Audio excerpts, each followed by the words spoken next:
From Microbe TV, this is Office Hours for Wednesday, November 13th, 2024. I'm Vincent Racaniello, and welcome to your Internet Corner, where you can learn all about viruses, viral vaccines, antivirals, and so forth. Excuse me.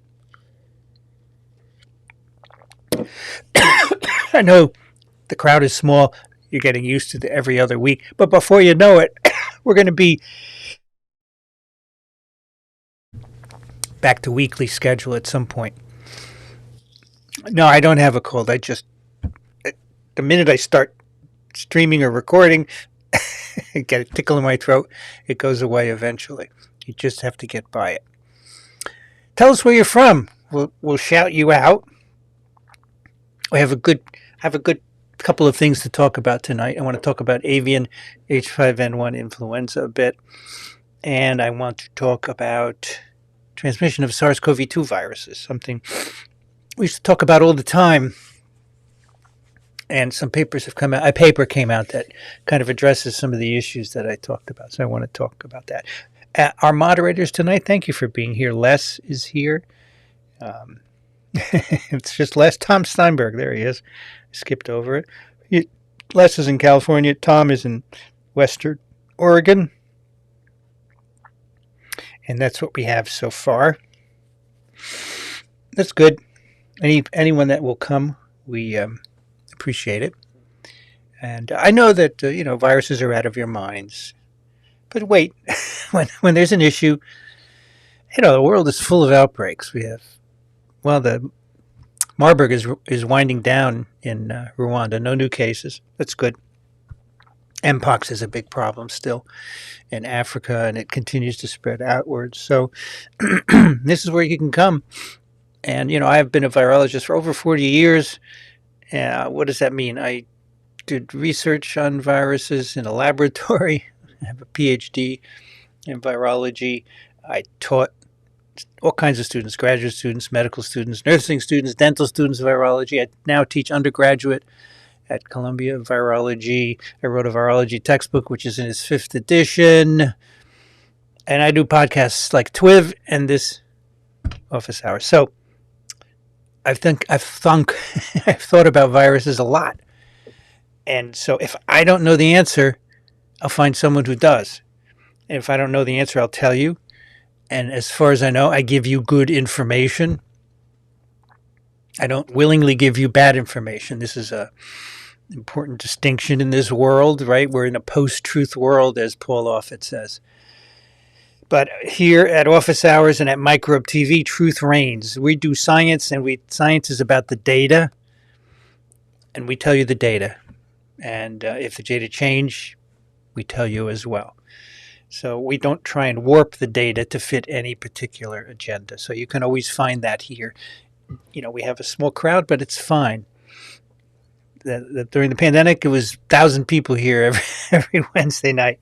And, there will be some pandemic at some point. So in the meantime, learn your virology. Ask questions here. But right now, let's see where you're from. Angry Penguin is in Toronto. 3.8 C. What is it here in New Jersey? The weather in New Jersey is 4 degrees. I see. Wow, it's chilly. Mostly clear, very low humidity. The humidity's gone. Welcome, Angry Penguin. Hat is in Los Angeles. Hat. We just recorded clinical update, and we read one of your questions. Nicola is in Italy. 7C and sunny. Wayne is in Urbana, 10C, 10 degrees C. Will is in Changsha, 19C. It's morning there. Hello, John, 6C in Minneapolis, cold rain. We had rain earlier this week. We needed it, yeah. And you should join the Discord server if you have not. What is that? It's just a discussion board. That's an invite there that Les has put up. And you can go there and hang out with like-minded people and ask questions and have a discussion and so forth. Yes, so as Les said, it has discussions from Microbe TV, including TWIV. Bernard's in DC, 44F, and he's freezing. Yeah, I know. Sometimes that happens. Abdulaziz is in KSA, the Kingdom of Saudi Arabia, 15C. Frank is in Santa Barbara, where it's 19C. Questella Hello is in Ohio. Leo is in Mendocino, North California. Goes 56 in rain. I'm a big fan of Ansel Adams, right? When I was young, I wanted to be a photographer. But it was easier to get a PhD. You know, to be a photographer, you have to have some artistic talents. Anyway, he had a series of photographs called At Mendocino, or maybe just one, I don't remember. But I have his book, huge coffee table book. It's autographed by him. I bought years ago. It's lovely. I have some other books of his here, too. You know, he's a black and white photographer, large format, and did exposures by what he called the zone system. We gave each, from white to black, a different zone number. Good stuff. I remember I wrote a letter to a photography magazine years ago about the zone system, and he also wrote a letter at the same time, so our letters were published back to back. Oh my gosh, that was exciting. I don't even know where that issue is anymore. Let's see, I skipped some here. All right, that was Mendocino. MK is from Eastern Massachusetts, 2C. Wow. Hello, Tom from Western Oregon. Rita is in cloudy Ohio. Maureen is in Ohio also.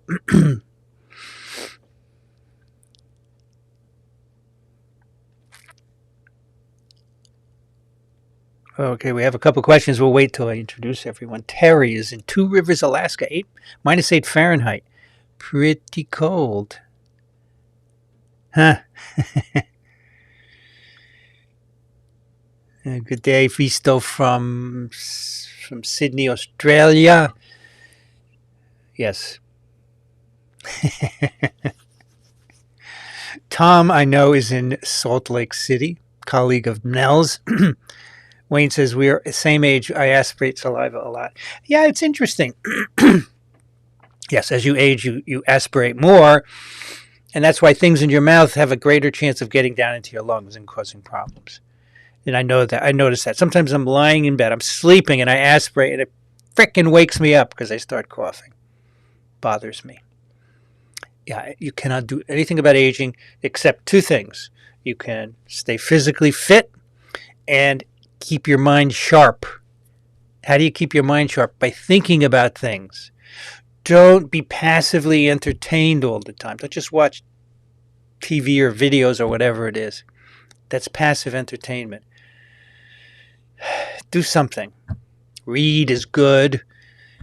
Make a podcast. Make a podcast network and do podcasts every week so that you have to read papers. I feel I'm exercising my mind. Everybody can do it. You know that. It's not hard. Terry is in Two Rivers, Alaska. Thank you, Kip, for your contribution to science communication. Kip is in New York City. How long are you going to be there? Maybe we could get together sometime. That would be cool. Thank you for your support, though. We need it. We need your support. By the way, this is giving season. November, December. Go to microbe.tv/contribute. Yeah, I think I have a thingy here for that. Microbe.tv/contribute. And you find different ways you can contribute. But we also have some special giveaways. Like we're giving away a visit to the incubator. We're giving away dinner with me in New York City. We're giving away some autographed Principles of Virology textbooks. We're giving away, what else? Some hats that were knit. So you go to microbe.tv/contribute. I haven't put the hats up yet. They're going to go up next week. But we need to raise money to continue this work, right? As you might guess, the contributions have substantially declined as COVID has declined, right? I understand that. but we do need a certain amount to keep going. And we need your help to do good science communication. Elizabeth is in West Virginia. Arizona is an Asheville refugee staying in Spartanburg, South Carolina. Is it going to ever get fixed, or is it finished? Let me know. I don't know what's going on there. Elizabeth is in West Virginia. Oh, I already did that. I clicked up. Margot is in Phoenix. We're at 69F. Joseph is in Ontario, Canada. Terry is in Two Rivers, Alaska, where it's minus 8F. Abdul Rahman is in Brooklyn. Hello. Nice haircut. Thank you. Yes, I got a haircut this week. It was too long. You know, when it gets longer, it looks like I have less of it. So now I do look, well, I'm not going to say it, but of a certain profession. It looks like I put a bowl on my head and cut it, right? Yeah, but that's right. It'll grow. I don't mind. I actually like this look. It's kind of, I don't want to look like Caesar. No. Pete Townsend, that would be okay. Viruses rule. Are you kidding? Yeah, they do rule. And you can learn about how they rule here. James is in Longmont, Colorado, where it's 6 degrees C. Elizabeth is in Toronto, where it is 6C. China's CDC stats for October: 6 deaths. It's unlikely. There's thousands here in the U.S. and they have way more people than we do. I just don't believe it. Yeah, I agree with you.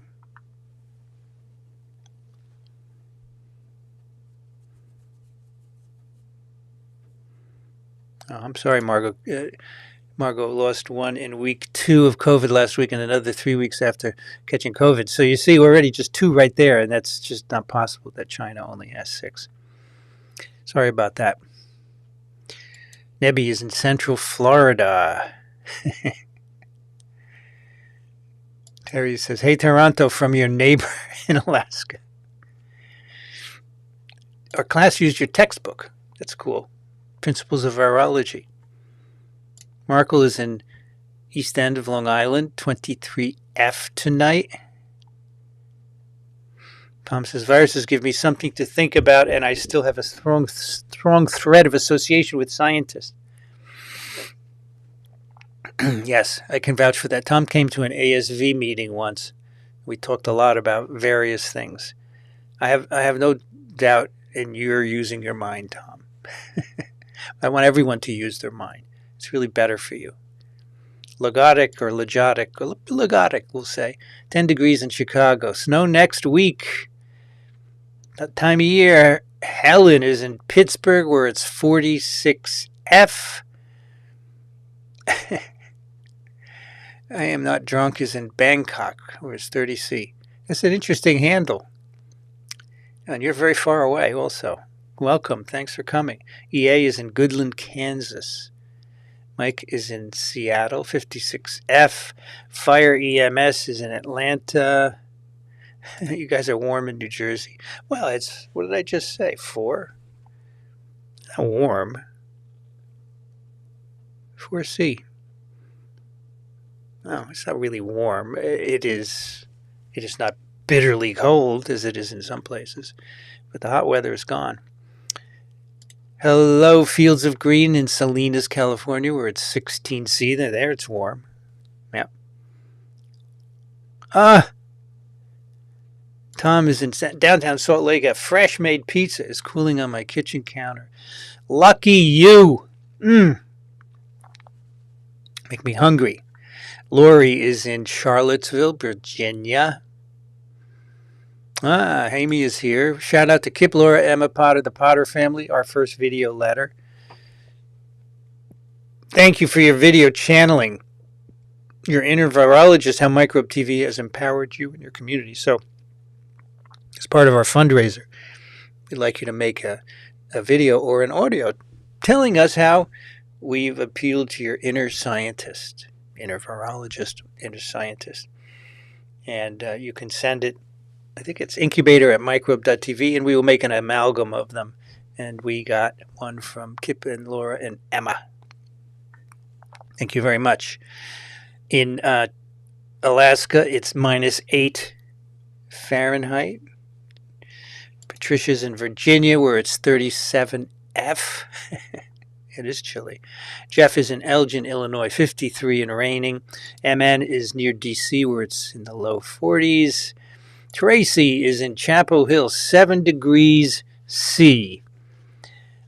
Guilherme is in Brazil, where it's 20 C. GST Bio Jonathan is from Encinitas. Amy writes, help support Microbe TV when making your donation. Send us a video of how Microbe TV has empowered your inner scientist. I'm sure you can think of something. Tom writes, Amy, good reminder on video. We'll do that after the show no matter how many takes. It doesn't have to be perfect. It just has to be you. Just tell us what we mean to you because you're our best ambassadors. Sharon is in Tasmania, somewhere near Australia. Hello. Hans is in Ecuador. Yes, John, you should make a recording too because you're a big donor, but also I know you learn a lot from Microbe TV. You listen to many of the podcasts, so do it. Jonathan is doing CRISPR modification of phage genomes on the way home. Virus is on my mind and in my bag. Interesting. Paul or Paolo is in London. Welcome. Steph SF, our moderator, is here. Thank you, Steph. With the little blue wrench.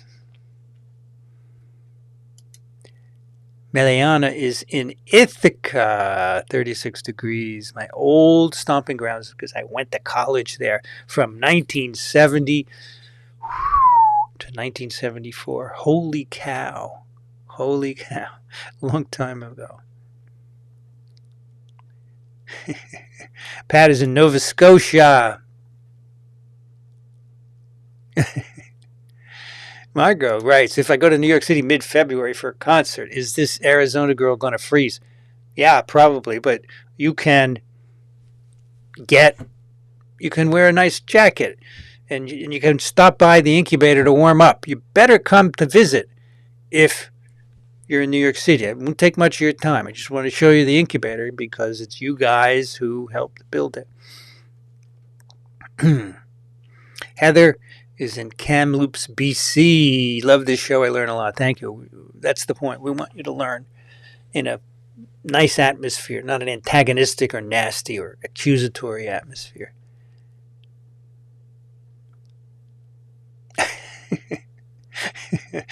Dying, MK says, dying also stops aging.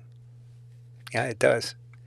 But if you want to live and age gracefully, thinking and exercise. Terry refuses to die. Well, I think that's a great attitude. I love it. Amy writes, for your donation of $250 or more, you'll receive a visit to the incubator, our recording studio in New York. For your donation of $125 or more, you'll be able to listen in as we record a podcast. Yeah, so most of our podcasts, we don't have any listeners, but we're going to open them up to you for that donation or more.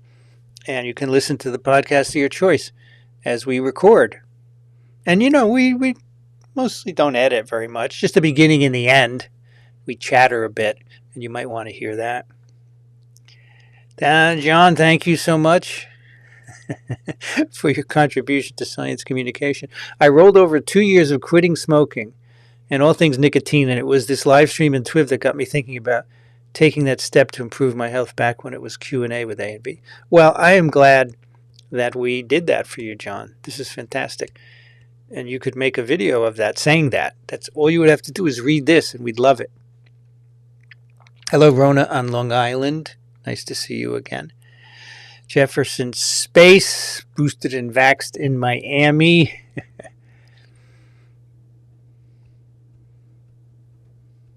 Oh, Will has put a translation of the China CDC report on his Flickr page at Will Newcomb. Okie dokie. EHS Talent is in Lehigh Valley, Pennsylvania. Les with Twiv, I learn something new every week. Thank you, Les. It's Les. Really appreciate it. We appreciate your moderation, too.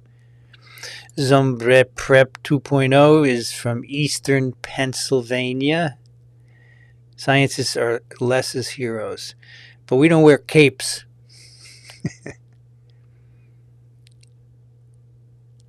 Abdul, thank you for your support of science communication. Really appreciate it. Hello, Vanity Nutrition, another mod. Hello, everyone. I missed you all last week immensely, especially in light of the election results. This community is very special. Yeah, we have a great community here. It's now 150. Not so bad. Those of you lamenting this small crowd at the beginning, it always takes a while to get going. It's fine. You don't have to be here on time. That's why I kind of take some time to get going here and say hello to everybody, right? Alifia is in Indonesia. Wow. Wow. I'm just impressed. Welcome. I hope you learned something here. Sandra asks, what do you mean to me? I don't know what you mean. I can't tell you what I mean to you. You have to know yourself, right? Alifia in Indonesia, it's 19C with 95% humidity. Wow. Wow. Holy moly is in Palo Alto. Well, my day is almost over. It's 8:20 p.m. here, right? And I'm going to do this until about 10 and hit the sack. That's it for me. Privyet Veronika. Hello from the U.S. Hello from Moscow.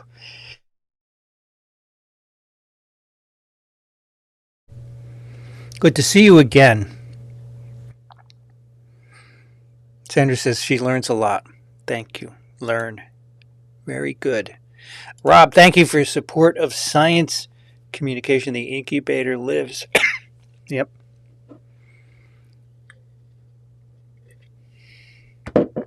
The incubator lives. Now, Craig has the negative, the print, and the zone system manual by Minor White. So Minor White was one of his associates. Yeah. Do I have anything I can pull off the shelf? Let's see. I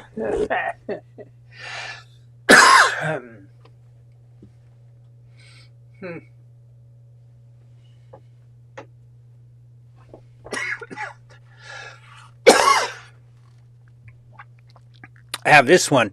It's called Ansel Adams. Just within reach.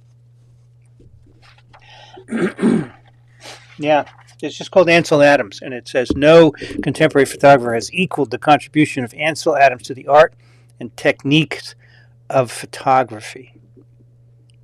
It's amazing. These are some of his little-known images. Really beautiful. But, something like this, a photograph of a pond, and the colors, the black and white, the gradations are beautiful. They're just perfect because he developed a system to do it like that. But he also did people. Really nice people portraits. So I have that one. I also have the zone system by Minor White. The zone system is not easy to understand. It takes some work. And I still have a view camera, 5x7. I never use it and probably never will. But he inspired me to buy it. It's very difficult to use. I wish I could get a digital plate, but he would say poo-poo to digital plate. He wants you to use film. Sandra says, I like to learn about viruses to be prepared and also kind of give good advice to my mom and friends. Yes, that's what we can do for you, for sure, especially with Daniel Griffin, right? Vincent, if I decide to add it to the tour I'm following, I 100% would stop by. Okay, that's a promise. Very good. You'll like it. It won't be long. Don't worry about it. Craig is in north of Boston, south of Reading, 38F.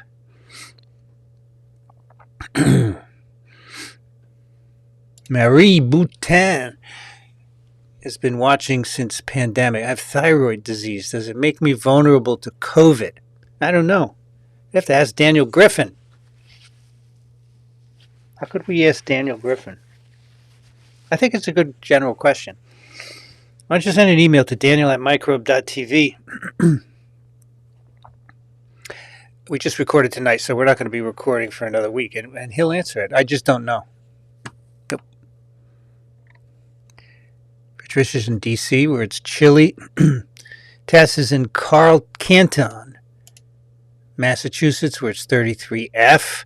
Julie is in Paonia, Colorado, where it's 3C. Krishnan is in Malaysia. Hello again. I recognize your name. Welcome back. NM Cadaver relied on your panels through the pandemic and ever since. Cool in the high New Mexico desert, 47. Utsav is, well, we don't know. You've made me fall in love with virology. What's your opinion of oncolytic virotherapies?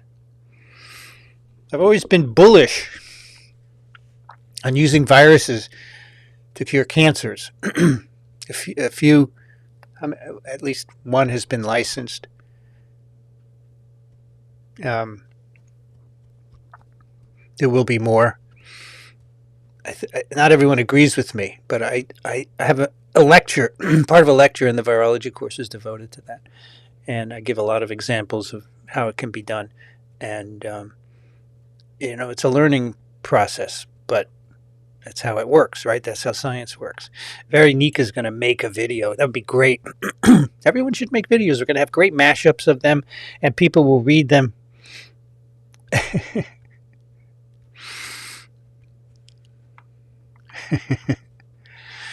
Can you tell me a joke to make me laugh? Okay. I'm going to steal one from last week.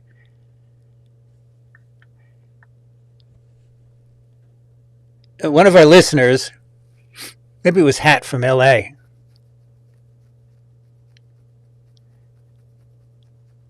and I know that's not a great name, but the request for a joke is fine. He said, I never get sick on Saturday or Sunday. I only get sick during the week. I have a weekend immune system. Brum. It's a great joke. If that was you, Hat, thank you very much, because I've used it multiple times this week. Lagotic says, one of the things I love about Microbe TV is these random call-outs to people like Minor White, who was a genius. I just pull from what I've done in my life, and I have all these books here of stuff that I've accumulated for years. To find Minor White, I can't find him. But I have to say, I also have, Edward Weston was also a photographic genius, and I have a lot of his books. He also did black and white, right? Very much like Ansel Adams. And then Lillian de Kock was a student of Ansel, and she became a photographer in her own right using the zone system. This is a little book of hers. She wrote the foreword in the other book that I pulled out. I mean, this is my youth. I don't really follow any of this anymore, but I did. Anton liked the joke. Good. I have a couple of virus jokes, actually. I can tell you another one. Let me finish this. I did a lot of things in my youth, and some of them remain with me now, right? And I can tell you about them. All right, let's look up a virus joke. Just one. Because I did... where are they? I did make a list of them. Here's a video on YouTube of me telling virus jokes. Okay, Notes app. Let's go.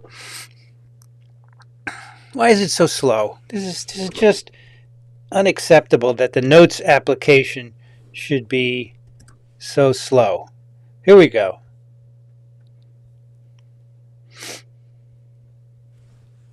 I could tell a couple of them.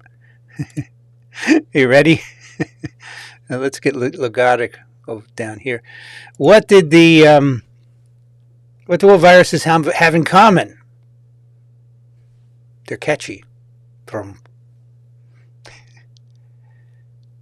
Why do they call it a novel coronavirus? It's a long story. Get it? Novel coronavirus.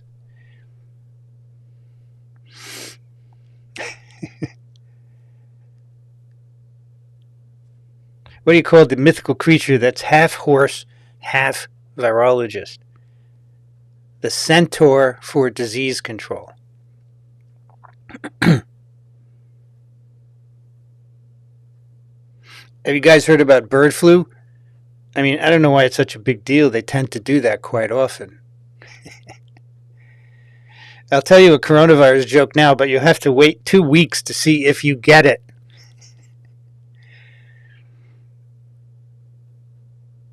Here's the last one. What happened when the flu joined Instagram? She became an influenza. Thanks, folks. I'll be here all week. Try the veal.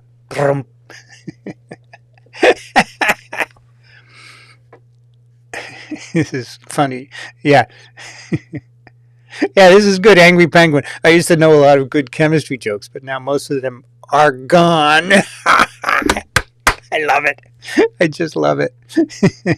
Anton, that's your fault for starting this. Yeah, you like the bird flu joke? Yeah. And John writes, don't fall in love with the virus. They get attached too early. Some people like these. Good. I'm glad you do. Here's another good one. Oh my gosh, by Jessica from Toledo, Ohio. A dung beetle walks into a bar. He asks the bartender, is this stool taken? Oh my God. I love it. I love it. It's really good. All right. Let's talk a little bit about avian influenza. More jokes are going to come. I know it. All right. So remember a couple of weeks ago, our last office hours, it was a report of a pig in Oregon being infected with H5N1. No further news.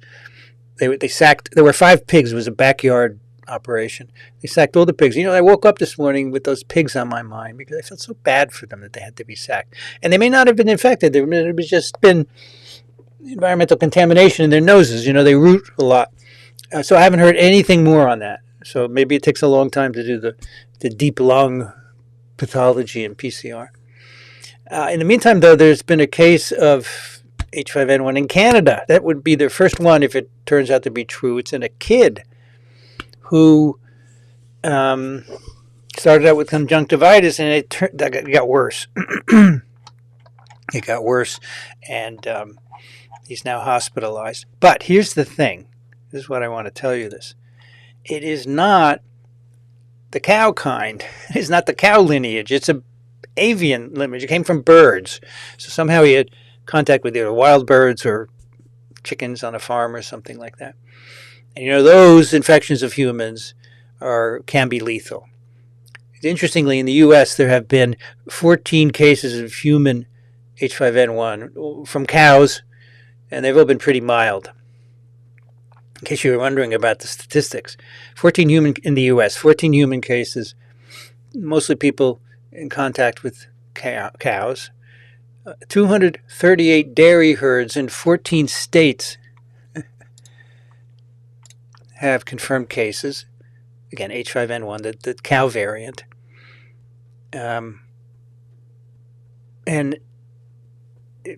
all 50 states have reported H5N1 in wild birds. But here's the thing, the virus has also been detected in foxes, bears, seals, lions, sea lions, cats, dogs, farmed minks, and goats. So what should we think of all this? Here's one more thing.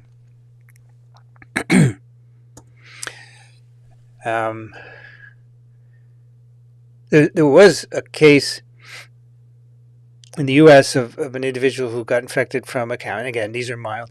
The virus was recovered from that individual and was studied at the University of Wisconsin. The paper just came out in Nature.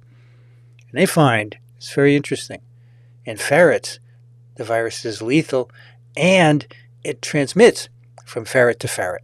Now, so far, we don't have human-to-human transmission of this cow H5N1 variant, which is very interesting, and they're all mild. Yet the ferrets died, and they transmitted it. So what's going on? Could it be that ferrets are not people? Well, we do say that, right? What did we say? Mice lie, monkeys exaggerate, and ferrets are not humans. So I don't know what it means, but first thing came to my mind. Those ferret transmission studies. Now we're going back to them. Everyone says, "Oh, you can't do those. Gain of function. You're going to kill off most of the world." Anyway, those are informing us about this, and so this is an interesting situation. We're going to cover it on TWIV, I believe, next week. We have a funny TWIV schedule now. We're releasing some road episodes, and so like Friday we're not recording, actually, because I'm going to be in Princeton on Friday. Anyway, that's H5N1. Okay, let's see if there are any interesting comments before we walk on.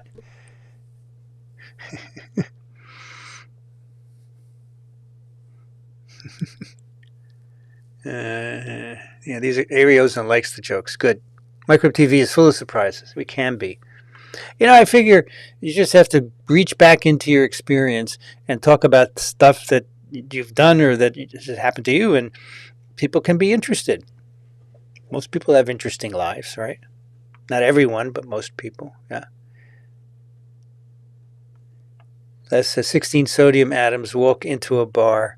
Yeah, followed by Batman.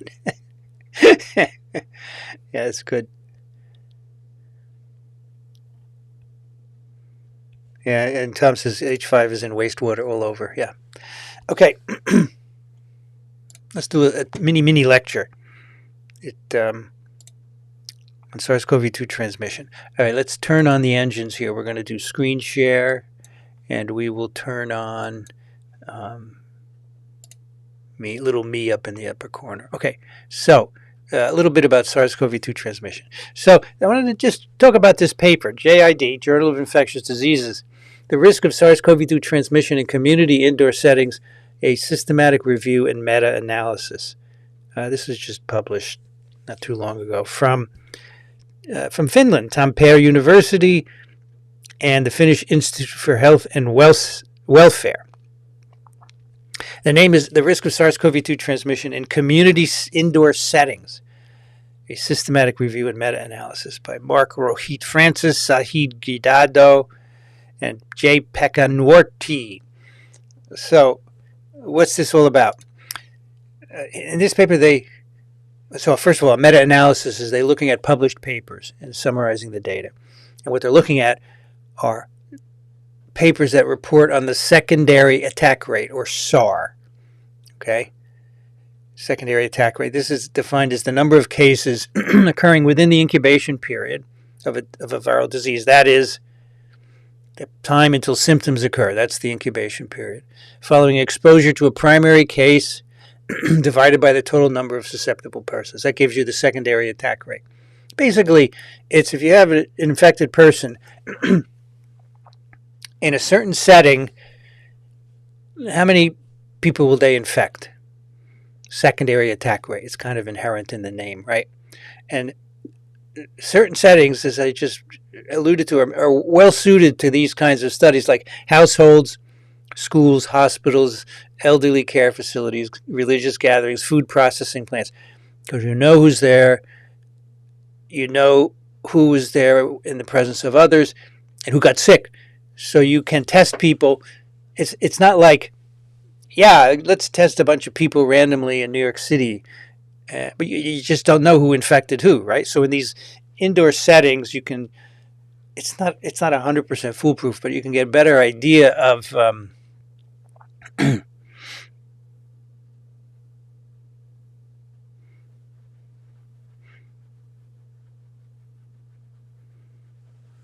A better idea of the secondary attack rate, okay? So what they did in this paper, they wanted to use SAR to quantify the risk of SARS-CoV-2 transmission in indoor settings, right? And they said there's not much evidence on this, so they conducted a review to estimate, a literature review to estimate the SARS and the factors that modify transmission risk in community indoor settings. So they searched all the literature sources from January to February, and they included articles with data for estimating SARS-CoV-2 secondary attack rates. And they estimate the overall and setting-specific SARS using this statistical method. Okay, so what do they get? First of all, what kind of settings give you the highest SAR, which means the secondary attack rate you transmit to a lot of people? Singing events were the highest, 45% secondary attack rate. But you see the confidence interval is large, which means that, they summarize a lot of studies. In some, it was 14, some it was 7. That was the range from 14 to 79%. So you have to take that into account, right? There's a lot of variability, but they can't. On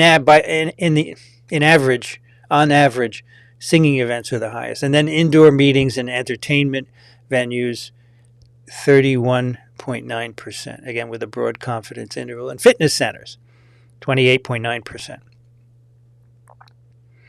All right, so I just wrote that here and summarized it from the paper. We found no difference in SARS by index case, viral, and setting-specific characteristics.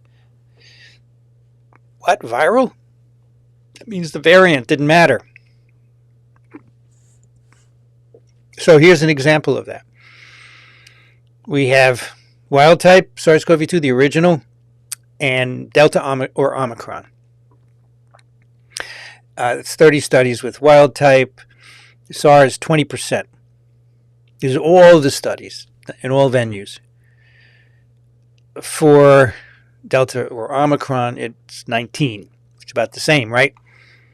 3 to 61 as opposed to 11 to 34. So there are two things I want to point out for that. Every time when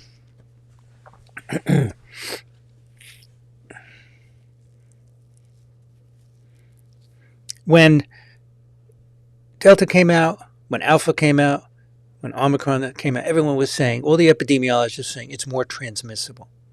Just based on the number of cases that were occurring without taking into account what people were actually doing. And that was in all kinds of settings. Here it's better because you're limiting it to these indoor settings where you can be a little more confident of who infected who. And what you see is that these variants have about the same SAR as wild type. Now, the range is big, which goes to show it's hard to do this. For some it was 3, for some it was 61. There's also a big range for wild type, but not as much of a big range. But if you take the average of the variants, it's the same as for wild type. And this is something we said since day one of the pandemic. There's no evidence that any variant is more transmissible than others.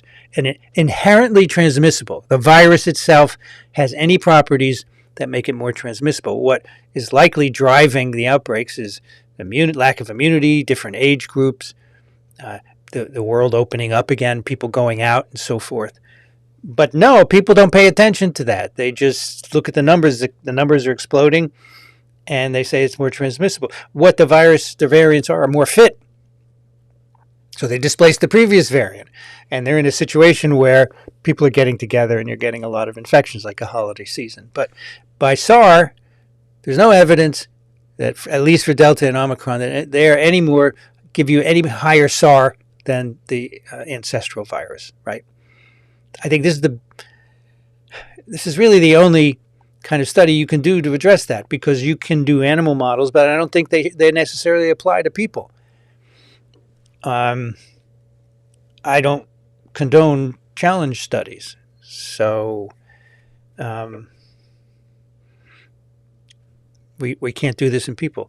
So this is what we have. Also, this is very interesting. They looked at the symptom status, asymptomatic, pre-symptomatic, and symptomatic. So asymptomatic people, the SAR was 54, pre-symptomatic 34, and symptomatic 17. So basically, the asymptomatic and pre-symptomatic people are walking around because they don't know they're sick. They don't know they're infected. They don't have symptoms yet. And so they spread virus effectively. And that's really the driver of spread. And symptomatic people, it goes down because they're a little bit smart, right? They stay home. And so they don't infect as many people. I like that statistic. That's cool. Okay, anything else? Yeah, age.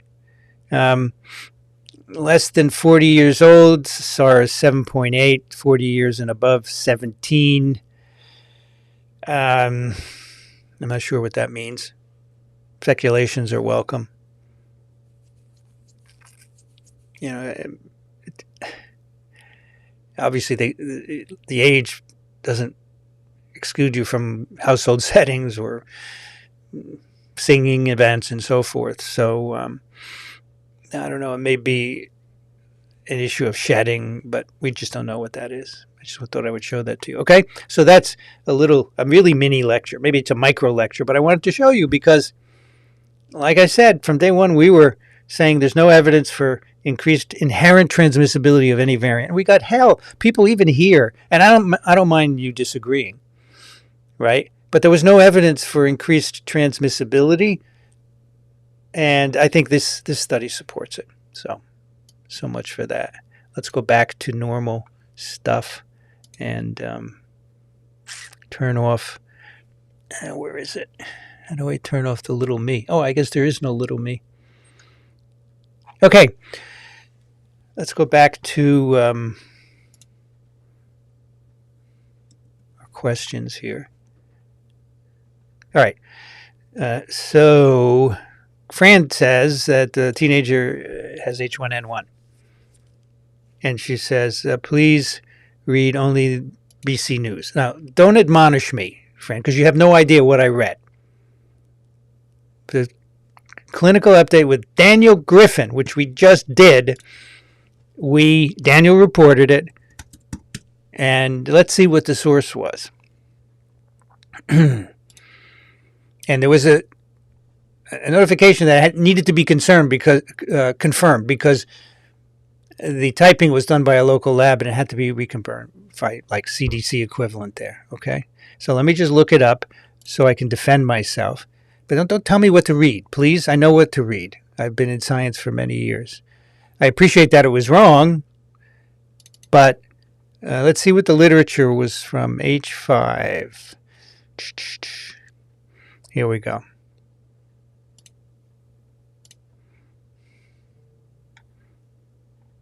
Yeah, it's from Global News. It's from a news report, and they say the samples are on the way to Winnipeg, and we'll see what it is. And so, obviously, if Fran is correct, then it's not H5N1, which is good. But let's see. Let's see if Canada H5N1. We'll put that in and see. Update. So here's the government of Canada. The gouvernement du Canada, okay? They say it is H5N1. All right, that's just today, right? Canada's national lab confirms H5N1 in hospitalized team. That's CIDRAP. Okay, so it is H5N1, and everything I've told you is correct. I was willing to admit that maybe it was incorrect, right, because the lab made a mistake. But according to CIDRAP and the government of Canada, it's H5N1. So there you go. All right, let's go back to the top and hit some of these questions that we had here. Frank says the ACIP recommended a pneumococcal conjugate as it causes production of memory B cells. Could you make an mRNA conjugate vaccine? Let's see. I don't know. A conjugate. So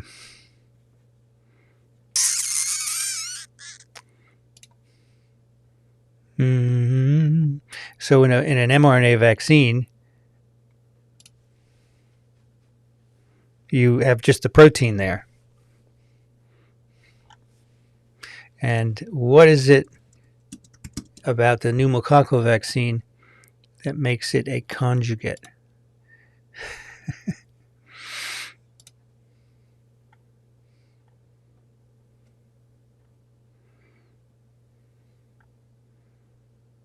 Yeah, I mean, I believe that they've got polysaccharides in there, which you're not going to get in a mRNA vaccine. You're just going to get the protein made. So no, you can't make a conjugate out of mRNA. Yeah. Chris, do you believe that H5N1 has the potential to become the next global pandemic?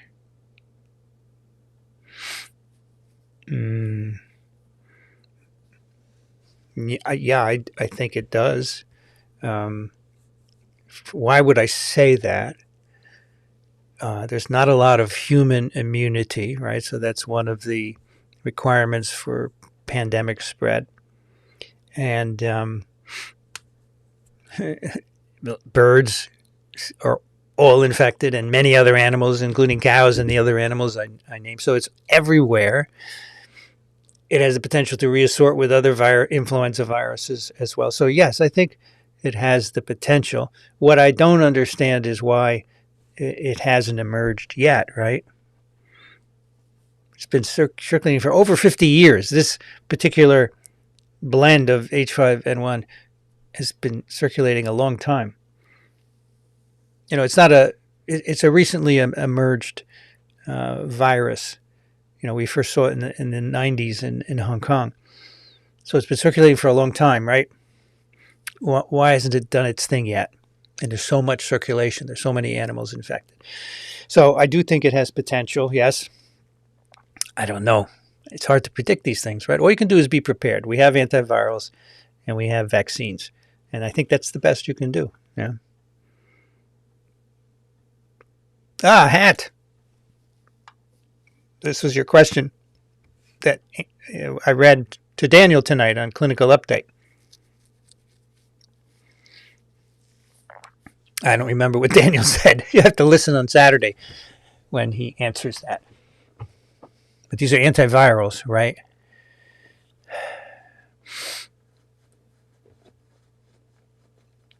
And I don't know the answer to that.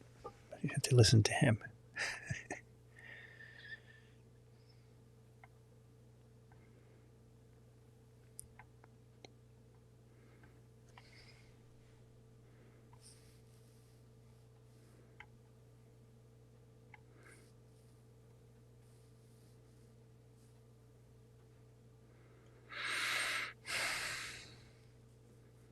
Will be used for prevention of symptomatic disease and not just for symptomatic. What do you mean symptomatic TX? I think your question to Daniel. Well, let me read your question to Daniel. It was very short.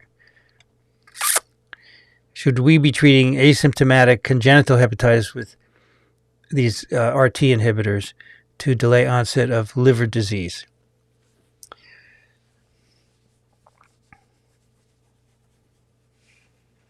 So the thing is that these antivirals, they block reverse transcription, so they block virus particle production, but they don't eliminate the DNA.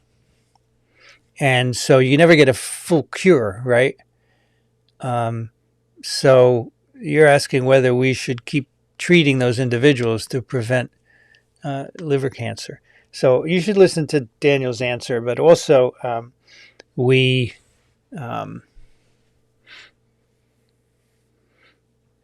just published a TWIV on Hep B, and there may be some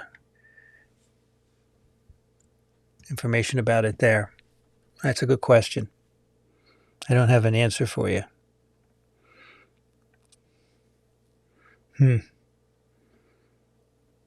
And also, Marie's question on thyroid disease and susceptibility, you should send that to Daniel for sure. Yep. Viral therapies.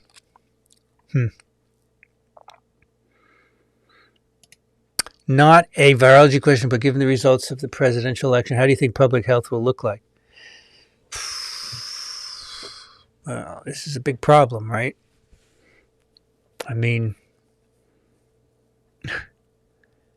look at some of his appointees already, right? To health-related positions. He has threatened to put RFK Jr. in charge of a lot of things who doesn't know anything about public health. Right? He's a lawyer. He has no public health background. Most of what he says is incorrect. He says that MMR vaccine causes autism. It does not. It's been disproven dozens of times. So he's already said that he will cut the NIH down to very few. Right now, there's 30-some agencies, and he wants to cut it down to very few. I presume the budget will be cut too. I presume CDC and FDA will also be shrunken. I mean, these are agencies that NIH does essential research that's translated into disease prevention, right? FDA is involved in licensing of vaccines and antivirals and many other things, making sure they're safe. And then CDC, not vaccine recommendations, but also investigating outbreaks and so forth. I mean, these are essential parts of our public health. And I'm afraid if you don't understand what they're doing and you shrink them, you're going to really mess up public health. So I don't know how you can interfere with vaccine distribution in children, right? I mean, there are many states that require vaccination to get to school, and they could mess with that, right? So I'm a pessimist. I think we're going to have a lot of problems in public health in the next couple of years. And if that's the case, then people should realize that this was not a good idea. All right, it's one thing if you have an economic plan, an immigration plan, and so forth. But why do you want to mess with U.S. science? It's terrific. Look at the global picture. U.S. science is really good, and it's admired in many countries. Many people want to come here and train. So why do you want to mess with it? I don't understand. I'm very concerned about the future of public health in this country. Yep, I really am. I hope I'm wrong. I'm happy to hear your opinions as well. At this point, we're just speculating because we don't know what's going to happen, right? But why would you break something that has been working well? I mean, every agency has problems that can be fixed, but you don't need to shrink them to hardly anything and destroy their function to fix that, right? So I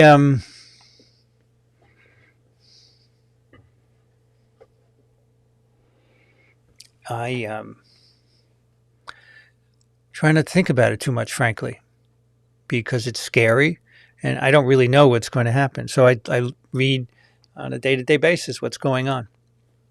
And, Microbe TV is a platform for correct information. And hopefully people will come here to get the truth right. Anne wants to know if there are any cool new things about rabies. You can tell us. I haven't seen anything lately. Pep.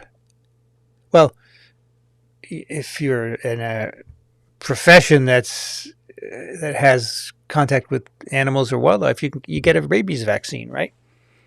And that works quite well. So if you're not vaccinated and you're bitten, then you have to get the rabies series, and you do have time to get vaccinated before disease onset. But if you have a particular risk, I mean, even if you're living in a rural setting where there are lots of wild animals and a raccoon could come up on your porch and bite you because it's rabid, you should have a rabies vaccine. Yeah.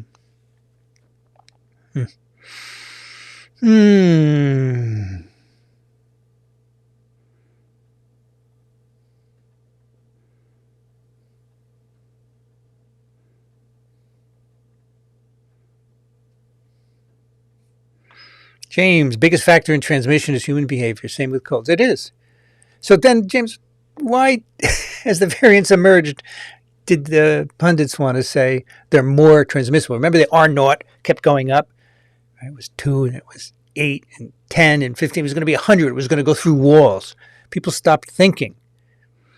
But you're right. It's human behavior. It's the biggest factor. And, when Alpha emerged in the UK in the late 2020,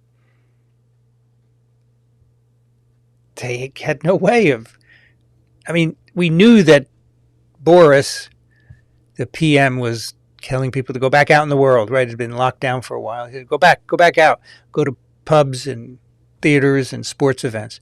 And that coincided with the wave of alpha, which had just emerged.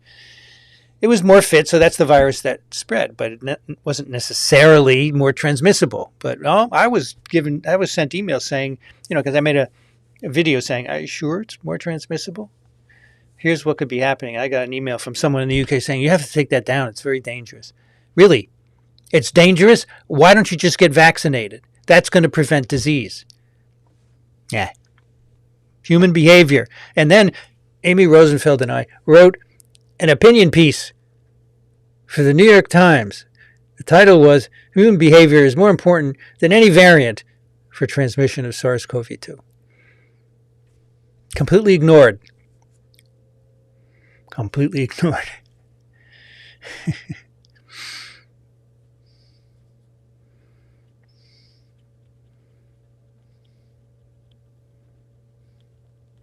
So Bobby's concerned about this article, the neuropathogenesis of highly pathogenic avian influenza in mammalian species. HP, high pathogenic H5 have a broad neurotropic potential and can efficiently infect and replicate in various CNS types. So let's look it up. So the thing about H5N1 is it's pantropic. It can infect many different tissues, including the central nervous system. And so it's been shown that H5N1 can enter the CNS through cranial nerves. It can enter through the blood, the olfactory nerve as well, and it can replicate in many cell types within the brain. Now, do people get neurological symptoms? That's a good question. I think some of the human infections, depending on the strain, remember this, the avian isolates, not the cow, do have neurological symptoms. So yes, that is concerning and could account in part for the high lethality of infection. But again, if we have good vaccines and antivirals, this should not be a problem.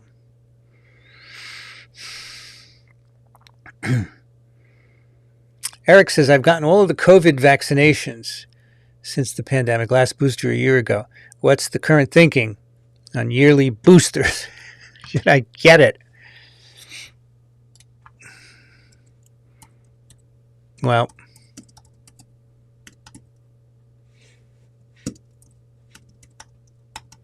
let's look up the official recommendation, because I'm not supposed to give you medical advice.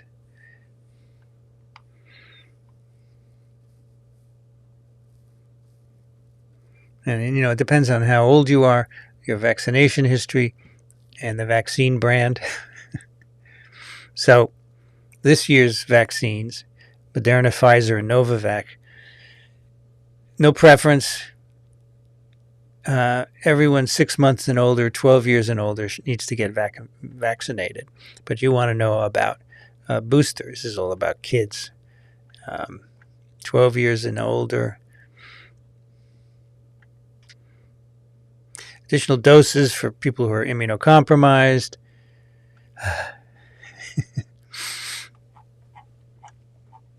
So the thing is that currently we're chasing variants. As the variant changes, we change the booster, right, to at least an annual vaccine. So now in 2024-5, we have a variant-matched booster. So who should get that?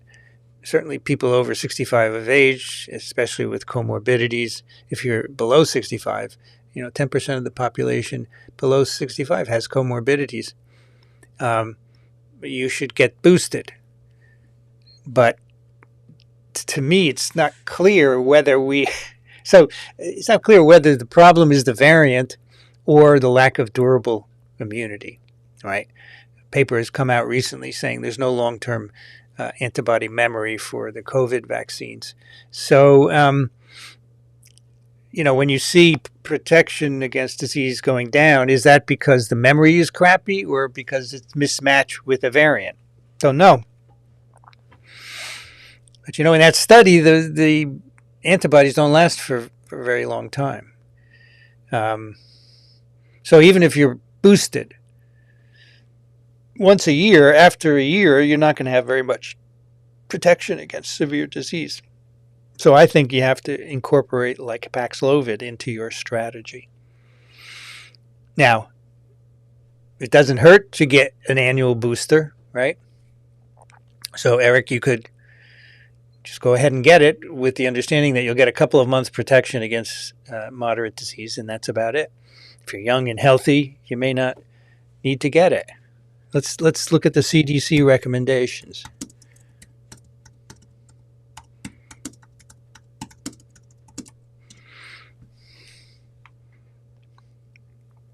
People 6 months and up should get an updated vaccine if eligible. There you go.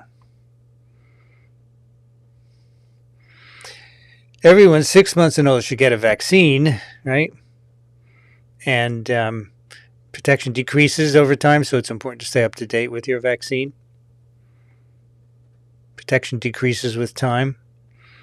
And the CDC says COVID vaccines are updated to give you the best protection from the currently circulating strains. And if you, all right, so then they have a bullet point says getting the 2024-25 vaccine is especially important if you never received the vaccine, which is not your case. You're age 65 and older. You're at high risk for severe COVID. You're living in a long-term care facility. You're pregnant, breastfeeding, trying to get pregnant, or you want to lower your risk. So if you're under 65, you don't, according to the CDC, you do not need to get the matched booster every year. Sorry so much waffling. I just don't want to give medical advice. I'd rather couch it in the science. Okay. Visto asks, when encountering a naive population,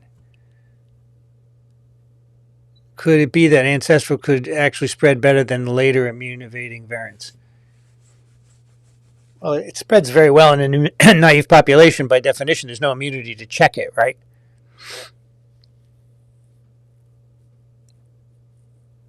So the immune evasion makes the viruses more fit.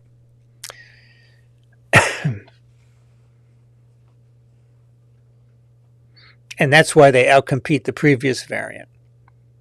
I don't know anything about spreading other than that. And as you saw from the SAR paper, the Delta and Omicron have a similar secondary attack rate.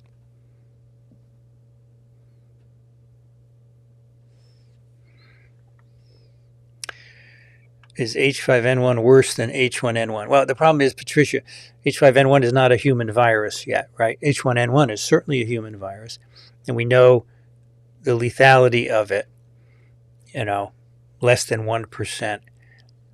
For H5N1 from birds, it can be 50% mortality, but there have been less than 1,000 human cases. So it has not become human transmissible. Maybe when it does, then the lethality will go down. So today, if you look at all the human cases, yeah, it's worse than H1N1, but it's not spreading nearly as much as H1N1, right? If it did transmit just like H1N1 and maintain the lethality, yeah, it would be horrible. I doubt that's going to happen. No, it just doesn't happen. So it's technically worse, but it's not yet a human virus, fortunately.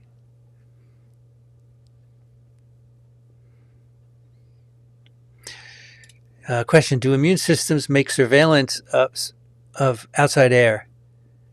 If airways, lung, or wait and see? So what happens is you inhale some virus particles. They attach to cells, say, in your upper tract. They begin to replicate. Very early on, within minutes, they engage the innate immune system. You make interferons, right? The virus may be stopped by the interferons, or that may continue to replicate. If it continues to replicate, then the antibody T cell system is activated. Right? So it doesn't happen immediately. and you do need some replication for that to happen, right? So um,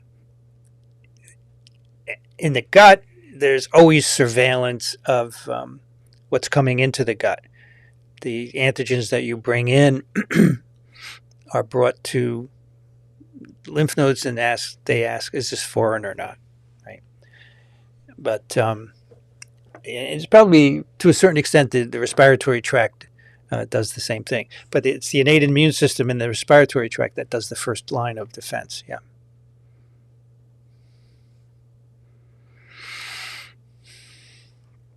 Patricia says, I think Hep B is Hep B regardless of symptoms and people should get treatment. Absolutely. Yes. If you're symptomatic, you should get treated. If for some reason you test positive, maybe you're a healthcare worker and you're tested regularly, then you need a vaccine. If you're going to be a healthcare worker, you have to have a vaccine against Hep B. But yes, if you're not vaccinated and you get infected, you have to get antiviral. That's correct. But it's not going to cure your infection, right? That's the thing. The DNA is always going to be with you. It's even more important if you get infected as a child, because untreated Hep B in the first 5 years of life is the one that goes on, is never cleared. In most kids, it's not cleared. Over 90%, they don't clear the infection. Those are the ones that go on to develop liver disease and cancer. If you're infected as an adult, much less likely to develop liver disease. There is a symptomatic period. For that, you should likely take antivirals, but the chance of it progressing to liver cancer is far lower if you're infected as an adult, like 5% or something like that.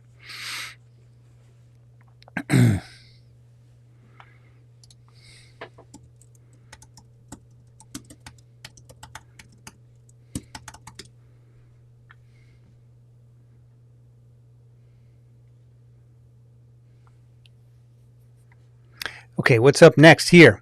Terry, do you think boreal pox virus is continuing to evolve? Well, viruses always evolve, right? So that's an easy question. So this is a virus of small mammals, which like voles and shrews, probably widespread in Alaskan small mammal populations, and occasionally infects humans. So it's like many other zoonotic infections, right? You have spillovers from an animal reservoir into humans, and the virus does not transmit among humans. What's an example? West Nile virus is a spillover from a mosquito, which has picked up the virus from a bird or a rodent, to humans, and humans do not spread it to each other. Every time there's a new case of West Nile in humans, it's a new spillover from a reservoir. And there are many, many infections that are like that. Ebola, most new outbreaks are spillovers. So it's the same with boreal pox. It's a spillover from animals into humans. It's a dead end. It doesn't go human to human. Will it mutate to overcome that? Who knows? Maybe it can't. SARS-CoV-2 was in an animal reservoir and it got into people and was very good at transmitting from humans to humans. So that's the scary one, right? That can go and somehow adapt very well to transmission in humans and become a human virus, whereas most can't for reasons we don't understand. Most are like Lassa. Every Lassa virus infection in Africa is a spillover from a rodent reservoir to people. People don't spread it to each other. It's the case with most viruses. They never become human viruses, which is good for us, but they still cause disease, so you have to watch out for them.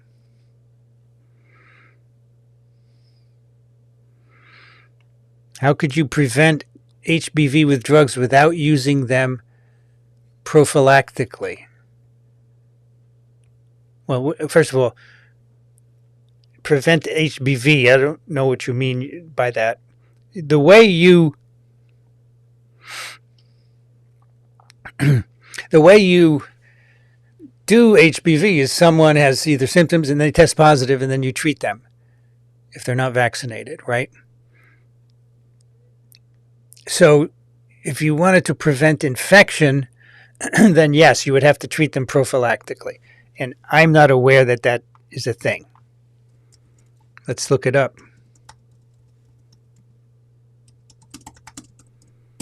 Prophylaxis for HBV. If someone is exposed to HBV, they should seek PEP, pre-exposure prophylaxis, which includes the vaccine and sometimes Hep B immune globulin within 24 hours of exposure, right? And a chronically infected mother to infant, that's a big problem, right? The vaccine and Hep B immune globulin can prevent up to 95% of transmission to infants.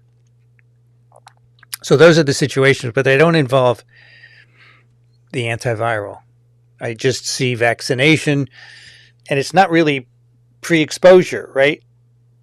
It's very shortly after exposure. It's within 24 hours after exposure. And, you know, if a HBV positive mother gives birth, you can time that, obviously.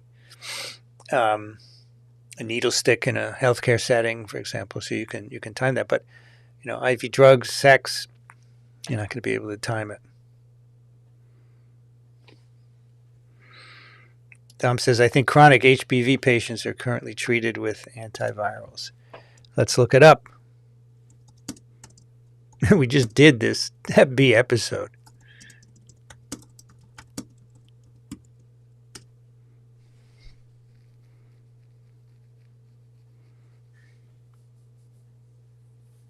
Yep, antivirals. And so is it lifetime? That's a good question.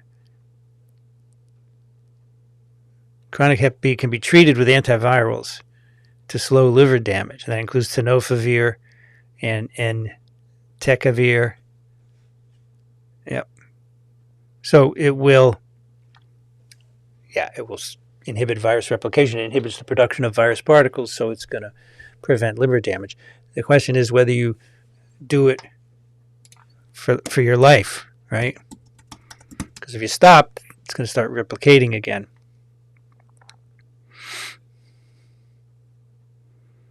Yep, these antivirals are long-term, kind of like HIV antivirals, right, for your life. Now, a couple of years ago, I did a TWIV in Stockholm where one of the guys was experimenting with HBV-infected adults, right? So they have DNA in them. And he said, we can take them off antivirals and the virus will replicate and their T cells will get rid of it. So on certain patients, only a certain subset of patients, you can release the antiviral and the immune system will essentially clear the infection. So you can go back and listen to that. Patricia, guest recommendation. Yeah, this podcast will kill you. Yeah, yep. I've heard of them for many years. Very popular. Yep.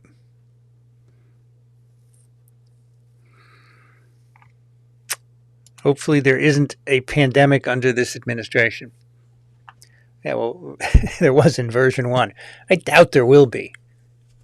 Thank goodness. Yeah, because that was a disaster. Bobby writes, of all the places to cut the federal government, science should be the absolute last thing. It's so important. You know, I agree with you, and I think a lot of people here would agree with you. But there are people that think that U.S. science is corrupt and that a few people make all the decisions, they get all the money, blah, blah, blah. It's just BS. It's not true. It's really hard to get money for science. I can tell you, getting a federal grant is very, very tough.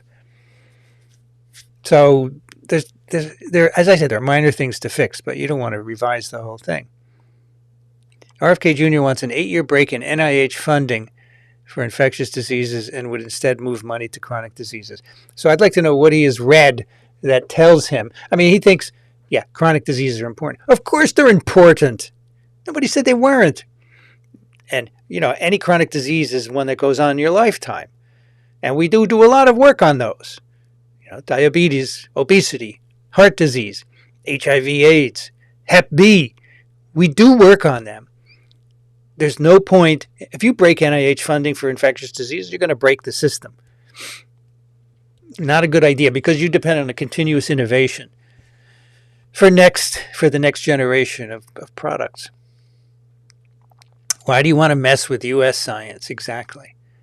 Right. RFK Jr. already wants to remove fluoride from the water.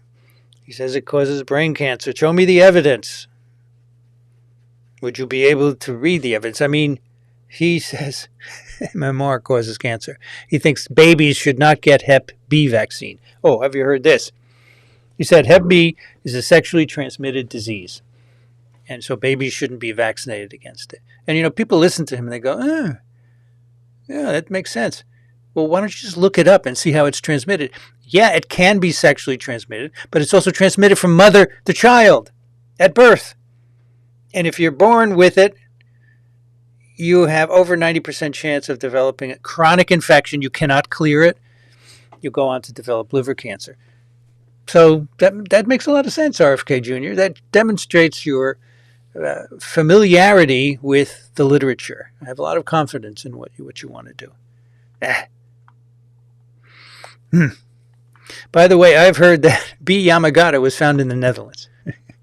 So the thing about B. yamagata is it was reported months ago that it was... So this is the lineage taken out of the vaccine, right? It's a B virus, influenza B virus.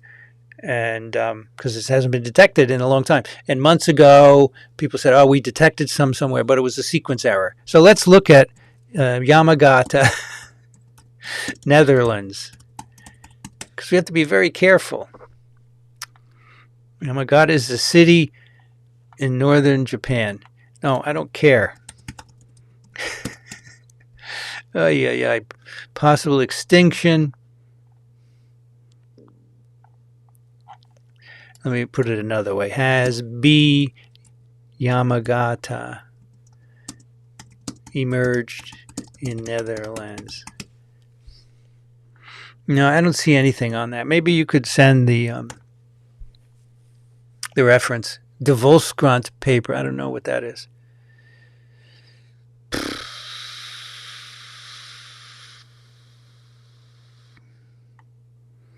Oops, H5, not H1.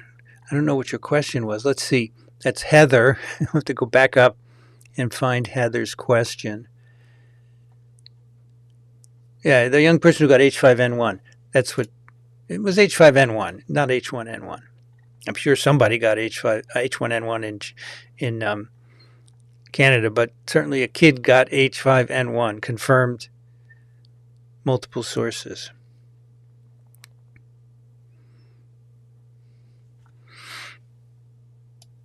I remember the article you and Amy did on human behavior, but changed the title.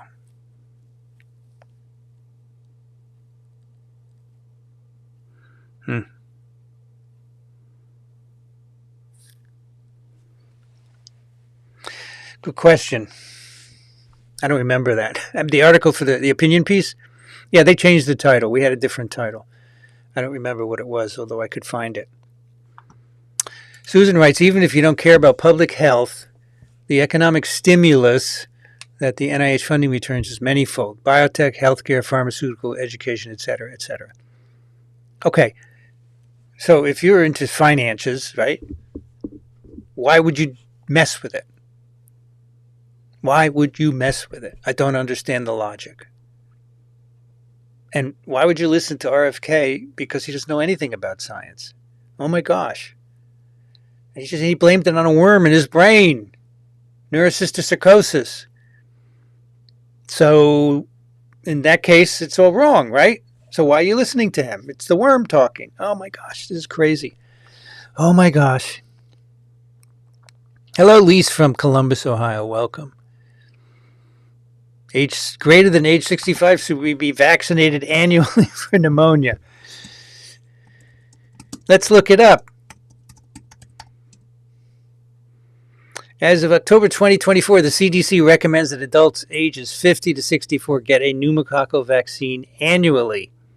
Previously recommended 65 and older and younger adults at high risk. So yeah, I guess it's time for me to get one. Thanks for reminding me, Chris. Oh my gosh. Can RSV itself mutate to make the currently approved RSV vaccine less effective? So in theory, it could. I have never seen. Well, first of all, we only have had a RSV vaccine in the last couple of years, right? But I've never heard of reinfections being blamed on antigenic variation. That's something else we can look up. Is there RSV antigenic variation? As if Google will understand what I'm talking about. Yeah, there is diversity, right? There are two subgroups, A and B. New genotypes appear and are replaced, but the original strain doesn't become extinct. But yeah, I don't believe that. So you can get evolution of the glycoprotein, the epitopes, right? But I'm not aware of any studies that have shown that they impact the ability to be reinfected after you have been infected. And certainly vaccine, we don't know because they're too new. Let's see. Can you be reinfected with RSV? I mean, I would think so because this respiratory immunity is crappy. And they say you can get reinfected, but the symptoms are mild. So that tells me it's probably not escape of neutralization. Very good questions. Tona says, I'm concerned for environmental and clean air and water standards with Musk deciding EPA is not worth its money. Well, yeah, this is the other thing. The EPA will be broken, and they want to do more drilling on U.S. national forest lands. I don't know about you, but the U.S. national parks are amazing, right? Should be preserved. And they want to take pieces of them and drill on them. Why?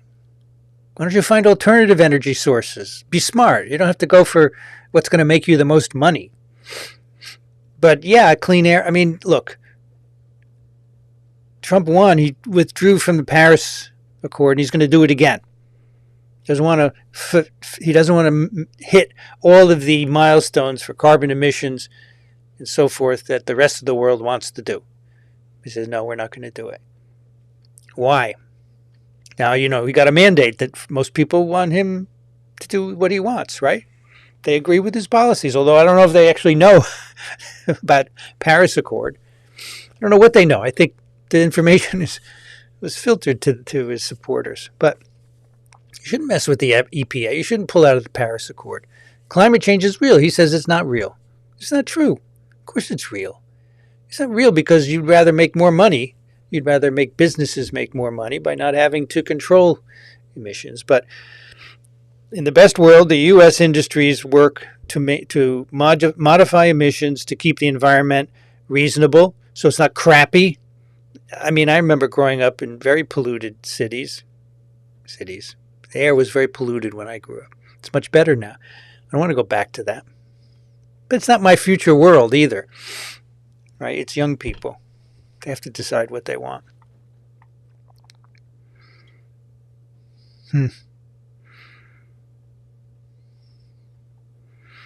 Yep. Bobby, thank you for speaking on CNS replication. I need to remember this is not a new virus, and vaccines and antivirus should be available. H5N1 you're talking about. Should be. Hopefully we have enough, and we don't have a production screw-up caused by a shrinkage of the U.S. science establishment, right? John says, PBS aired a new pandemic movie. It's free on their site with Dr. Offit featured. It's called A Shot in the Arm. I thought it was very good and timely. Well, that's cool. I have to check that out. A Shot in the Arm. Let me write it down. a shot in the arm. PBS. By the way, I'm back to billions of stickies piled up on my desk. Any kind of information, what's the word? Any kind of information organization I try fails. I don't know why.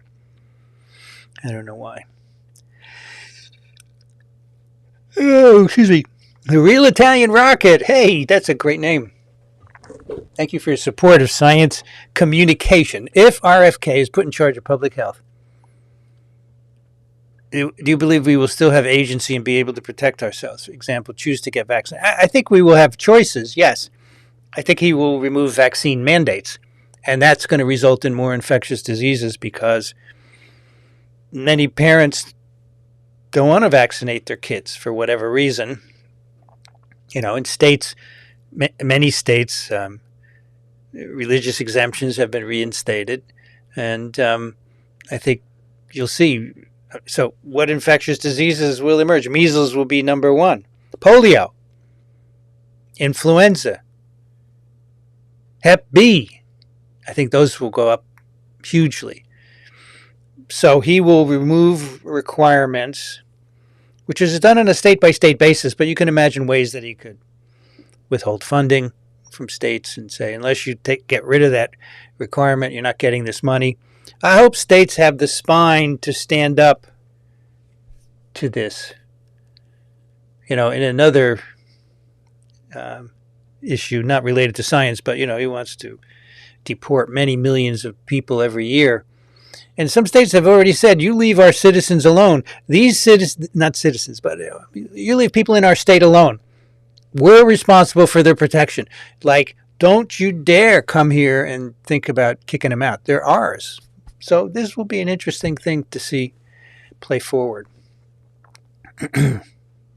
Anyway, I'm very concerned about the future of public health. Absolutely. And I am watching what's happening and listening. Yep. And we're going to talk about it a lot. We'll talk about it here. We can discuss it. Yep. How to decide between Novavax and Moderna. We can't yet. We don't have the data.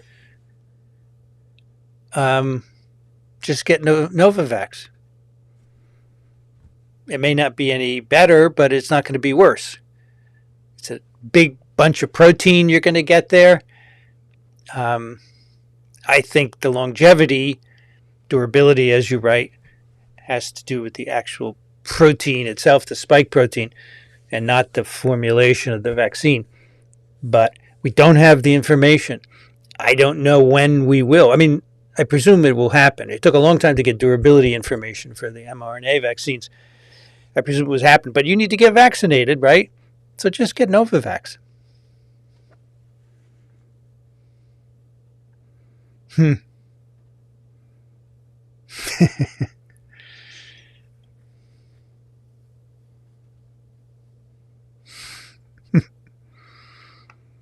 Margot got 5 Hep B vaccines and still no antibodies.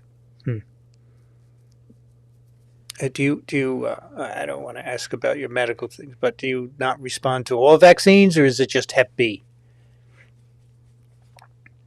And what do you do? Well, you're an adult, and presumably you're Hep B negative. So if you do get infected, it will most likely resolve, although you'll get hepatitis for a while. You could take antivirals, right?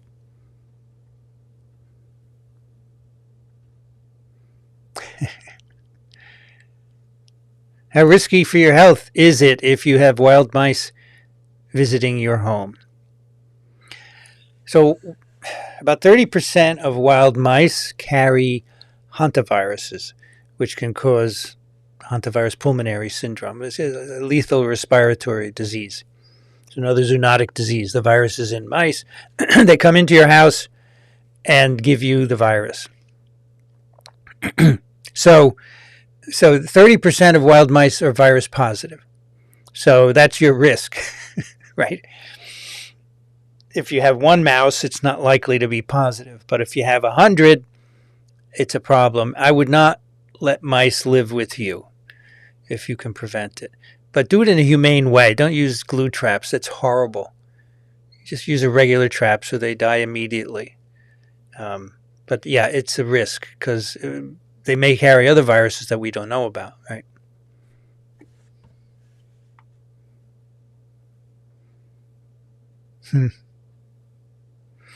Yeah, many people are getting Novavax.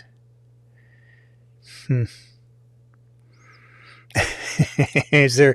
Emily wants to know: is there any quick way to explain why some vaccinations are one time and others need to be repeated annually? Well,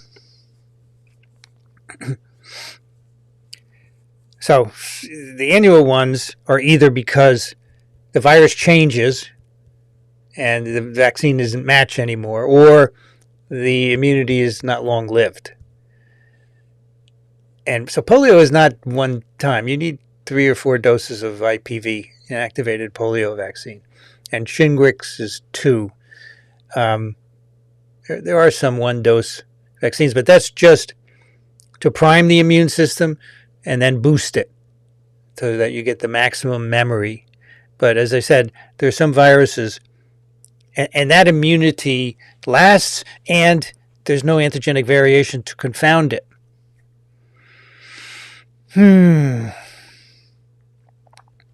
But these respiratory viruses are tricky. They don't give you durable immunity, and some of them change. So that's the answer. I hope that makes sense. How do you keep your immune system healthy enough to fight off stuff? Okay. Well, there are a bunch of basic things, right? So first of all, if you have a genetic disease that affects your immune system, there's not much you can do about it. You got it from your parents. We don't have ways to fix it yet. So we know certain genetic immunological diseases, and if you have issues, repeat infections and so forth, you can be tested for them. But if you don't have any of these genetic predispositions, what can you do? You need to sleep well. You need to eat well. You need to exercise. And this is mine thrown in. You need to think. Use your brain. I think it really helps because your brain is connected to your immune system. Yeah, that's just wish-wash there. But I think thinking is good for everybody. But yeah, if you're tired and undernourished, it's not going to be good for your immune response. These are things that everyone says. People say, "I'll take vitamin D to boost your immune system," or you could just sit in the sun so many hours a day. But vitamin D certainly is a good immune booster. Okay, that's what I know.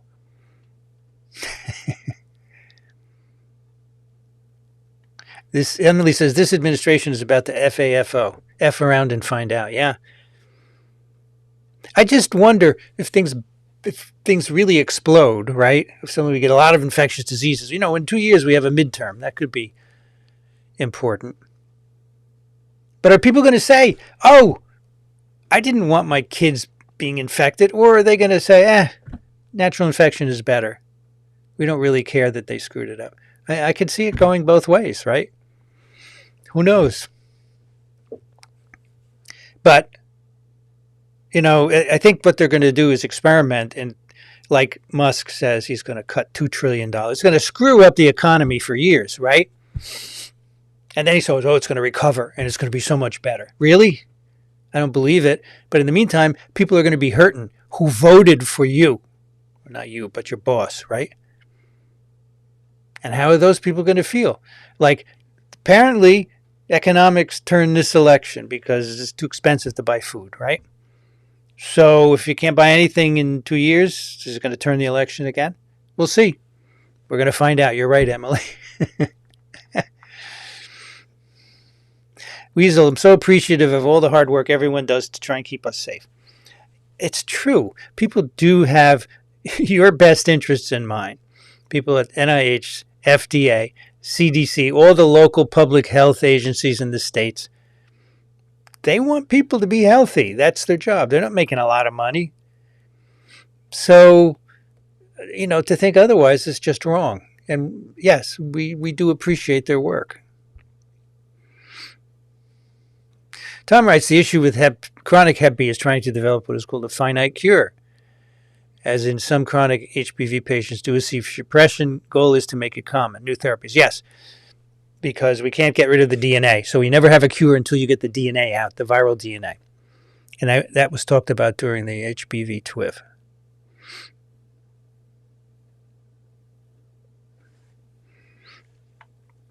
Patricia writes, no doubt that chemicals RFK talks about are not ideal, but not for 1 second do I think their consumption is what has driven chronic metabolic disease burden, which is high consumption of sugar and high processed foods. Absolutely. Barking up the wrong tree, RFK. It's not fluoride. Fluoride's saving so many people's teeth. Oh my gosh. Angry Penguin, years ago, before a lot was known about HIV, I worked in a facility working with the virus. There was emergency auto-injector stations around the facility that AZT is an antiviral. Yeah, if you stuck yourself, you could immediately give yourself a bolus of AZT.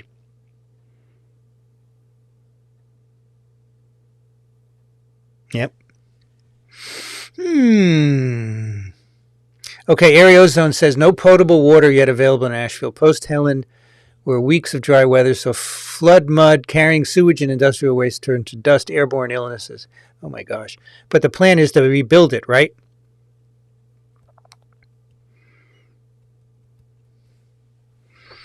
Tom says, estimate 250 to 300 million chronic HPV patients worldwide. I've done a lot of reading on this. Maybe I should do a hepatitis mini lecture sometime. Due to perinatal transmission, most of them, but also sexually transmitted and intravenous drug use. Yeah. And most of the cases in Asia.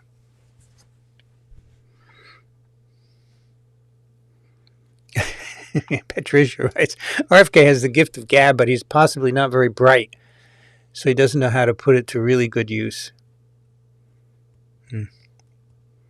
That may be. And continuing, Ariozone says, E. coli, Legionnaires, Hep A, Campylobacter are concerns. No, polio too will be, but fortunately we're well vaccinated. Yeah.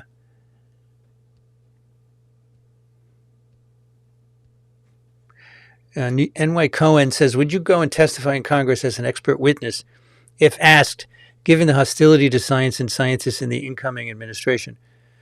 I'd be happy to testify about science. I don't know what I could contribute. Many scientists have testified, with respect to COVID origins, right? And they get trashed. I think the COVID origins business is really unfortunate because there's just no way what was being done in China gave rise to this virus. And people, all you have to do is look at what they were doing to understand that. And the fact that they don't understand it shows that, well, they don't know what was going on.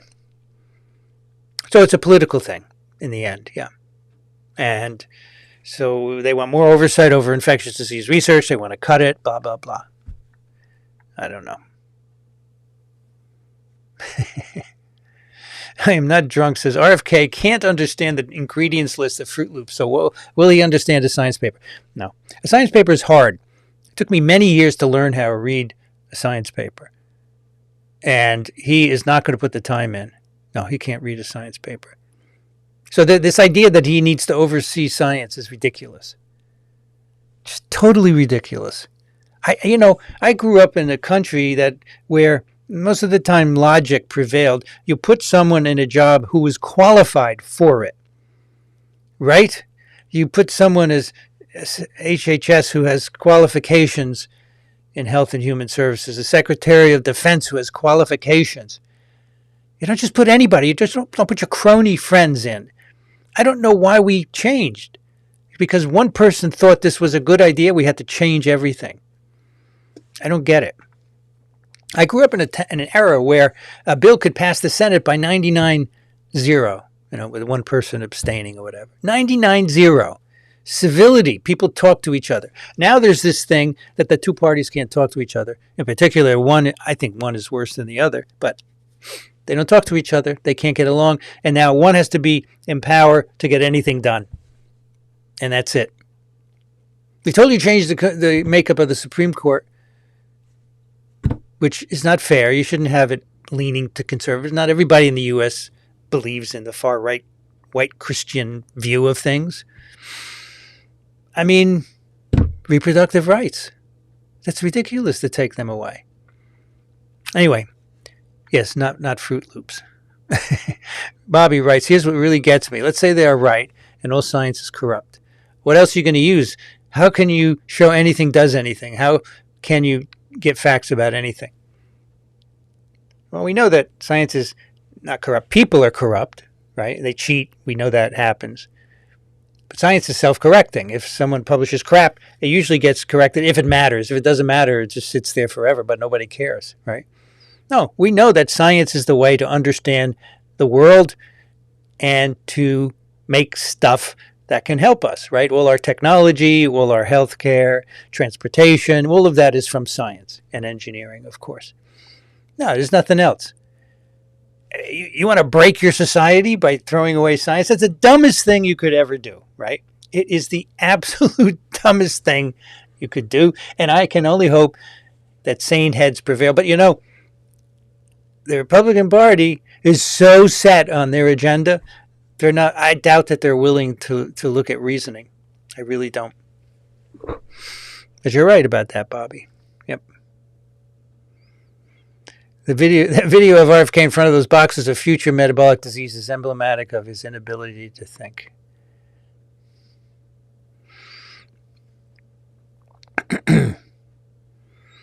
I found roaches crawling through my toothbrush, drawer, and kitchen. Yeah, the roaches go all kinds of nasty places. Throw out your toothbrushes. They're really cheap. Get rid of the roaches. You don't want them crawling over your utensils and so forth. Yeah, you don't want it. Investment in health is investment in the economy. Just look at the estimates of the economic effect of long COVID. The USA is at a disadvantage in not having a universal health care system. RFK will probably put Mercola in the CDC. So this is a disaster. Anti-vaxxer. Oh, boy. Oh, boy.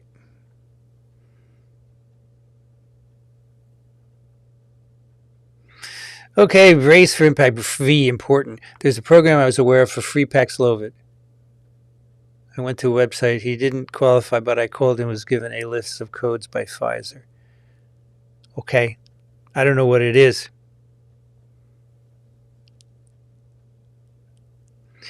Billionaires want to die with all the money.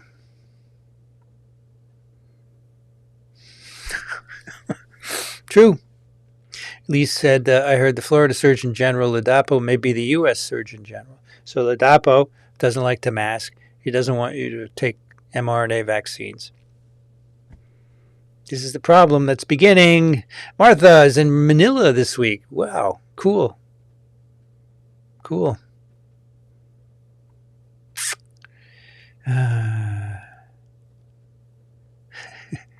Ladapo would be terrifying as U.S. Surgeon General.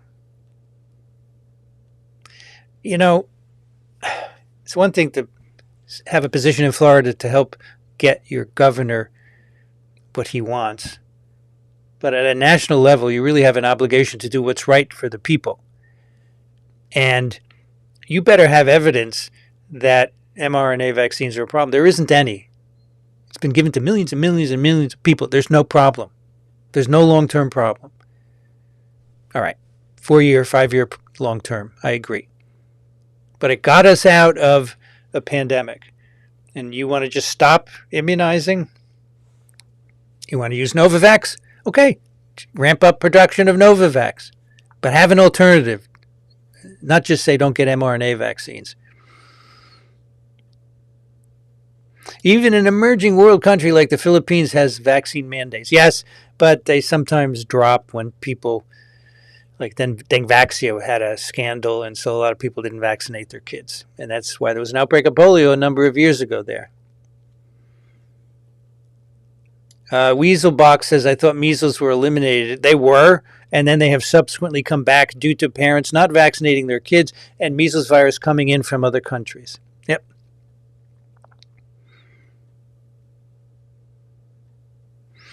The Vanity says the My Pillow guy could become Surgeon General. As per last term, he's picking the worst qualified for positions. That's right. It's amazing we survived. Let me just say one thing. I'm not going to say it again. I have said that Trump is anti-science and anti-vax. I got huge pushback by email. I said, where's the evidence? He started Operation Warp Speed. There's so much evidence. John says, I transferred all my posts to a spreadsheet. I don't want to transfer them to a spreadsheet. No, I don't want to do that. Because then I have to go look at the spreadsheet. Don't want to do that. Rita says, I'm not familiar with any scripture forbidding vaccination. Yeah, I agree. It's just, the Poloff had said there was one. There was some religion where it is forbidden. But yeah, you're right. There isn't any. It's nonsense. You just don't want to do it.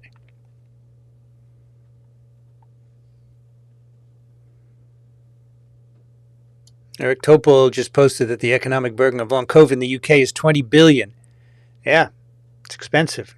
We have big problems. So let's break the healthcare system, right? Wasn't it Amy that didn't respond to some vaccine? Yeah, you're right. I think it was measles, yeah. Anyway, Kent, thank you for your support of science communication. Really appreciate it. Tom writes, kakistocracy, government by the least suitable or competent citizens of a state. And then there's always corruption. Yep, corruption, because people want money. Some of the mice figure out what the snap traps are and avoid them. Really? Well, it's good for them. Then they should survive. No Hep B antibodies is not uncommon. Okay, there you go, Margot.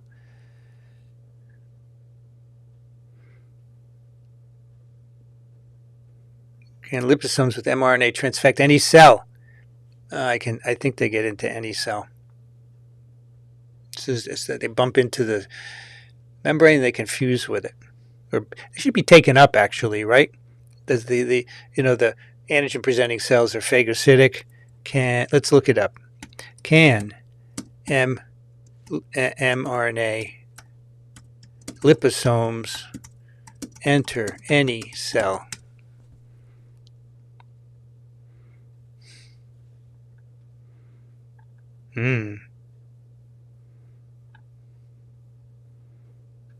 As long as it can hit the cell and stick to it and get in by endocytosis, I think, yes, it can get into any cell.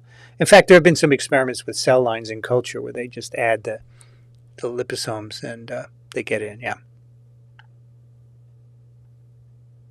Offit is not a believer of vitamin D. Okay. It's fine.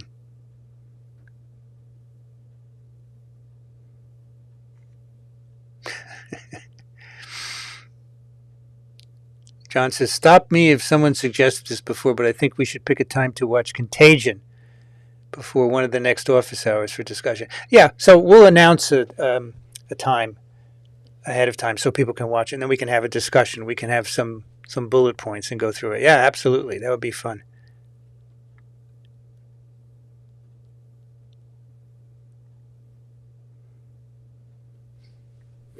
Yeah, I mean, I assigned it to class for extra credit and I asked the students to find three things incorrect about it. And I was at a function a few months ago where the screenwriter and producer and Dr. Hex, the actor who played Dr. Hextall, who developed the vaccine, they were there. And I asked them, I said, hey, I'm a virologist. I teach a course here at Columbia, and I make the kids find three things wrong. And they said, what are they? And I told them, and they thought it was funny. And then afterwards, I went up to her and got a selfie. I was very proud of that.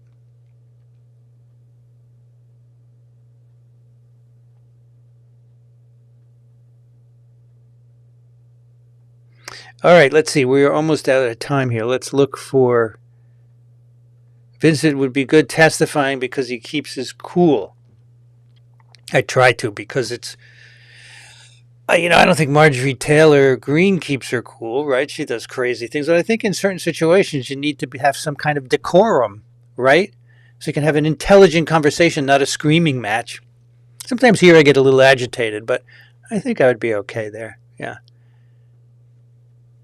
Didn't Ladapo say DNA and mRNA? Yeah, they said the mRNA vaccine gets converted to DNA and it causes cancer. Yes, he has an MD, I think PhD from Harvard. Yeah.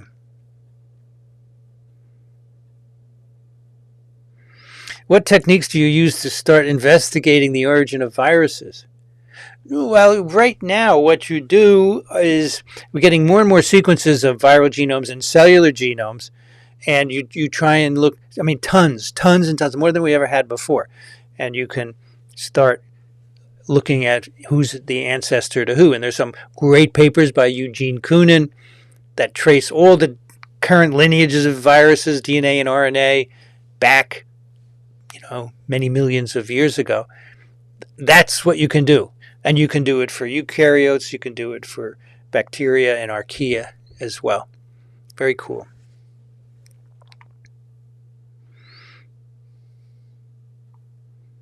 Would mice figuring the snap traps qualify of gain? Yeah, it would be. It's a gain of function. They have, it's evolution, right? So some mouse figured it out and that mouse lived, and then his or her offspring lived, right? So they propagate. That's selection, survival of the fittest. Yeah, it's a gain of function. Yeah, for sure. Gain of function is not a bad word. I just don't get it.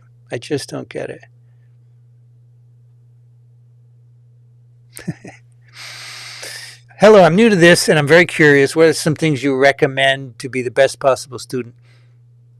Watch Microbe TV podcasts if you're interested in microbiology. Read the literature. Read papers. And go back and read old papers. And move to the present.